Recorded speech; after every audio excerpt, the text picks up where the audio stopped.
Hello, and welcome to the Sonoma County Vintners and Sonoma County Vintners Foundation Community Conversations. My name is Madison Garzoli, and I am the Membership and Foundation Programs Manager. Today, I am delighted to have Ron Karp, the Executive Director of Food for Thought Food Bank, join us today. Thank you so much for being here, Ron. Thank you, Madison. We're so excited to continue this program in 2021 and continue to showcase all of our amazing partners in the community. Just a few things regarding our foundation before we take a dive into all things food for thought. I just wanted to, share that in 2020, our organization has been able to support over 85 nonprofits through multiple funds within our foundation, and we've been able to distribute over $4 million into the community to support those in need. And it really is thanks to our wine community, our donors, and our beneficiary partners like Food for Thought who really make this difference. So we appreciate that support, and we look forward to continuing our community grants this year. We are getting the process started very soon, and we'll keep you guys all in the know on any updates we have there. So without further ado, I would like to introduce you all to Ron Karp. What I thought would be great to start with is kind of giving our audience a better understanding of some historical context about your organization, what your mission is, and who you typically serve, and then we'll go from there. Sure. Well, first I wanted to say how thankful we are to have been receiving funding from the Vintners Association Foundation. And you've helped us feed thousands of our neighbors in needs. In 2020 alone, we served over 3,000 clients impacted by COVID-19, HIV, and other serious illnesses. So each one of our clients receives 21 healthy meals per week, and that's meal equivalents because we do everything from prepared meals to groceries for people that can cook. So those include fresh produce and as well as vitamins and supplements and nutrition education with a registered dietitian. So we were founded in 1988, like 33 years ago, to feed people with HIV and AIDS. And over time, as the epidemic matured and clients were living longer, we started focusing on the importance of nutrition for illnesses. And we realized that we could serve other populations as well. So we expanded our mission about 7 years ago to serve people in the community with a variety of illnesses like diabetes and heart conditions. And most recently, we created we created a COVID-19 nutrition program because of how the epidemic was affecting so many people in Sonoma County. And last year, we served 1,850 people in that program. And of course, it's continuing into this year. And so that's become, for right now, our biggest program. And it's helping people who don't have access to food because they've tested positive and are quarantining. So we're delivering all over the county for that. Yeah, that effort is so amazing. And, one of the things that we've seen amongst, Food for Thought, but other community partners is the way that you've been able to pivot and adjust your day operations to continue assisting your clients. It's truly remarkable. And the sheer number of people that you're able to assist is incredible. I'd love for you to kind of talk about, you have a on-site garden at your facility in Forestville, and that kind of plays into the groceries and the prepared meals that you deliver out to your clients. I'd love to just know maybe what you're growing and what kind of stuff you include from your garden, and what kind of products you receive from other community partners. Sure. Well, we're very happy to have this garden. It's an organic garden that we founded in 1999 when we moved into the building here in Forestville, and it surrounds our facility on all sides. It's over a half an acre, maybe 3/4 of an acre in size, so it's the majority of the property. And we grow a combination of beautiful herbs and flowers for just the feel of when people arrive so that they feel like they're in a warm place. And then we have a lot of edible different vegetables and fruits. We grow things like, we grow things that are actually hard for us to get donated. So that would be things like peaches and pears and some somewhat rare plums, and then we grow a lot of different vegetables that are also a little bit unusual for a food bank, things like asparagus, and we grow a lot of different kinds of kale and chard, so those are the very healthy leafy greens. And we have berries, we have quite a few different kinds of berries. And then some of the more common vegetables that you would recognize that most people would know about. As well, we have a couple of really nice features in our garden. One of them is a memorial to people that were lost to AIDS. And I think that's the only one in the county. And then we also have what we call the celebration pathway, which is a brick pathway where people can purchase bricks and have some celebration of maybe a wedding or a loss of a partner or a friend. So it's a combination of losses and celebrations. So it's a really wonderful entrance to Food for Thought, and it's visible from the street. People love it when they're walking around in the neighborhood and bike riding. We're near the West County Trail, so we get a lot of bike riders here. Yeah, I mean, it sounds beautiful, and I love that you have a garden. You utilize the bounty from that garden to share with your clients and really teach them about, you know, the seasonality of things as well. I think that's always important, and the nutritional value of those items is incredible. Yeah, it's also an opportunity for volunteers and clients to work in the garden with our garden manager and learn about all this firsthand and get their hands in the soil. Yeah, I love that. And whenever you can engage and teach people by doing and actually learning, you know, how to grow the plants and how to harvest it, I think that's so important. And you talked about just now your volunteer base. We've kind of seen with food distribution organizations that they heavily rely on their volunteer system. I'd like to know a little bit more about how you guys manage your volunteers, how things have kind of changed with COVID, and how you're able to still utilize, you know, at least some of your volunteers to help carry out your day-to-day deliveries. Well, things really changed a lot with COVID because we needed to maintain a safe facility. Before COVID, we had about 150 volunteers a week that were working shifts in the food bank to do the majority of the work to get the food out. And we couldn't maintain a safe facility. We realized that right away that we couldn't really have any volunteers inside the building. So we went to a paid staff. We hired a lot of temporary employees, which, now that it's gone on so long, it's feeling permanent. But we hired about 8 new people in order to run the program inside with staff. And then instead of clients coming in to place their orders, they drive up to the parking lot, and we take their order out there in a social distance masked manner. And then our volunteers are doing a lot more delivery. Many more people need delivery, and all of our COVID-19 clients need delivery. So we've added about 10 or 11 new delivery routes, and these volunteers are amazing. We have like 32 volunteers that drive here from wherever they live, pick up food, and then take it to all parts of the county, including Sonoma and Cloverdale and Petaluma, just everywhere. So, and they're doing that all with their own cars and their own paying for their gas. So that's amazing. Then we've really put a lot of volunteers to work, and we're actually using almost as many as we normally do. And some of them are doing administrative work for us outside the building at their homes.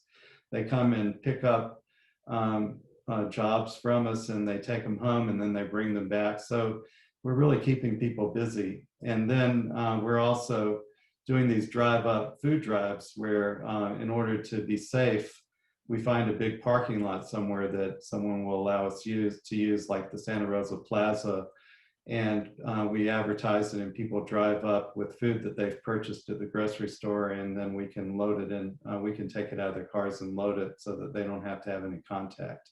So volunteers do that as well, and many other things, including our events.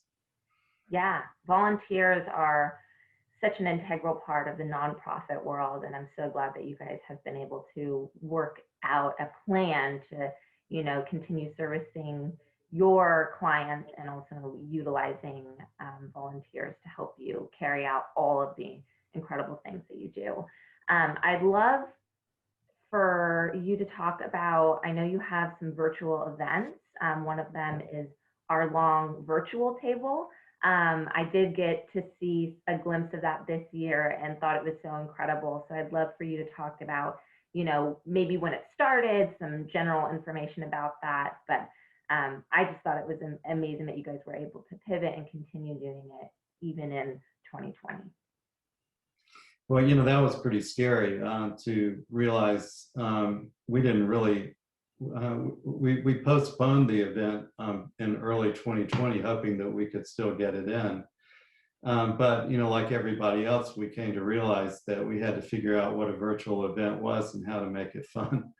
Our long table started in 2019, and it's this beautiful site overlooking vineyards and the Santa Rosa Plain with the mountains in the background. I mean, you couldn't ask for a nicer place. And we had great local food and wine, and it was just such a fun event, and it gave us an opportunity to tell people about our mission and tell stories, and then we had an auction. So to convert this to virtual, it was quite a lot of work, but what we ended up doing was we created some pre-recorded items, and then we did a live presentation, and we had an auction, and just a lot of different ways for people to participate. We're going to have this year, we're going to have breakout rooms for people to socialize with each other, and some inspiring client speakers. So turned out, that amazingly, we actually, considering, the expenses are so much less since you don't have to do the food, that we made almost as much money as we had made in the live event. I'm sure that everybody misses it. And, we have the other big event, the Dining Out for Life. And of course, that's totally different now that you can't really go out and eat in a restaurant. So it's definitely a big change, but at least it allows people to come together and understand their connection to Food for Thought and hear more about what we do and from our clients and things like that. So it's actually worked out really well. And a quick question on that before I jump over to Dining Out for Life, that's also a fantastic program that I've been able to participate in, is when you fundraise for the virtual long table, and in previous years, our long table, where does that funding go towards? Is it purchasing food from local farmers? Is it helping with operating expenses? How is that assisting your organization? I mean, you guys raised a fantastic amount of money, and I know that is going towards your clientele and helping them, but I'm curious, do you purchase food from other farmers, or are they donating? How is that process? Well, as far as our food goes, we get all kinds of donations, but we purchase the vast majority of the food because we give out so much food. Mm-hmm. Last year, we gave out the equivalent of about 315,000 meals. So every day we get produce delivered from Andes and Sebastopol, and that's the base. And then we supplement that with a lot of different farms donate to us. We have our garden where we harvest from every week, and people grow for us in their own backyard gardens. So we get a lot donated, but we have to make sure that we have the core of what we really need, because this is a very tailored, healthy diet, and we can't rely just on donations. So we do spend a lot of money on that. As far as what we raise for the events, what we've learned is that people like to be able to support something tangible. Mhm. And so at our first hour-long table in 2019, what we did is we needed a van that would allow us to, make runs to pick up large donations and also to do delivery routes when maybe there wasn't a volunteer that was available.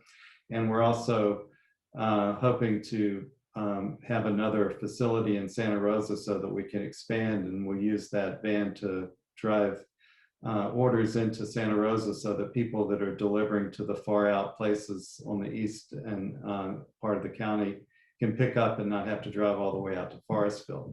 Mm. So that was, we raised all the money that we needed for that van at that first hour-long table. And we're trying to do that every year. I'm not sure if we've decided this year what we want to raise it for, but it's nice to have that thing that people can really understand when they make their donation, that they're going to actually be able to understand exactly what they're giving to, even though, of course, the food is incredibly important. But there are different kinds of donors, and some people like to donate to capital improvements, and other people like to donate to the food and the yearly expenses. Definitely, and I think that's so important. And nowadays people want to see, like you said, that tangible effect. They want to know that their money is going somewhere important, and you guys are doing a great job. And I'm so happy that your virtual long table was successful this year, and I look forward to seeing how it progresses in years to come. You did mention dining out for life, and I think that that's a fabulous program. So if you wouldn't mind touching on a few key points there, explaining kind of what it is to our audience, that would be phenomenal. Sure. So Dining Out for Life is an event that's done nationally and in Canada. And it's done in about 50 to 60 cities around the country. And each city does their own event at the time that they want to. Ours always has been on the Thursday after Thanksgiving. So we've built up an amazing event over the last 20 years, and it became our largest fundraiser. And the last few years, it's been, we've had around 85 restaurants. And what happens is the restaurants sign up and they donate anywhere from 25 to 100% of their proceeds for that day, for that Thursday. And then we have volunteer ambassadors that go to the restaurants and welcome people, and we do a raffle and invite people to donate if they want. And that event has brought in over $160,000. Of course, this year it was, in 2020, the restaurant industry had just suffered so much. So what we did was we changed it again to a virtual event.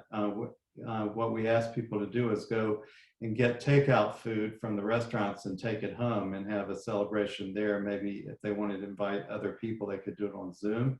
Mm-hmm. And then we didn't ask the restaurants to donate anything because we didn't feel good about asking restaurants that were suffering to have to give us money. And that people were so grateful for that. And it turned out actually to be a more successful event than I thought, because people donated a lot more than they normally would, because they just understood that we weren't going to make as much money. But we ended up making over $100,000, which is kind of shocking to me. Considering we couldn't have any of the people making donations inside the restaurant. So once again, our donors came through in a huge way, and then we had a lot of great sponsors as well. So it just goes to show, people really care, and regardless of how you produce your event, people are still going to support you. Yeah, and that's been an amazing theme for 2020. We've seen that kind of across the board, that donors are really showing up. Sponsors, different members of the community are supporting, our local organizations, and it's incredible considering the amount of challenges and obstacles that we've all had to overcome in this pandemic. And it just shows that it's a huge community effort. And so that is amazing that you've had so much success. And I've so enjoyed having this conversation just to talk a little bit about your organization and what you guys are doing. We'll look forward to seeing your organization expand as far as, your potential new facility in Santa Rosa, and look forward to, showcasing your great work to the community. So thank you so much for all that you do and all that your team does. And we look forward to having a conversation later down the road. So thanks so much, Ron. Thank you, Madison. It's been a pleasure. All right, cheers.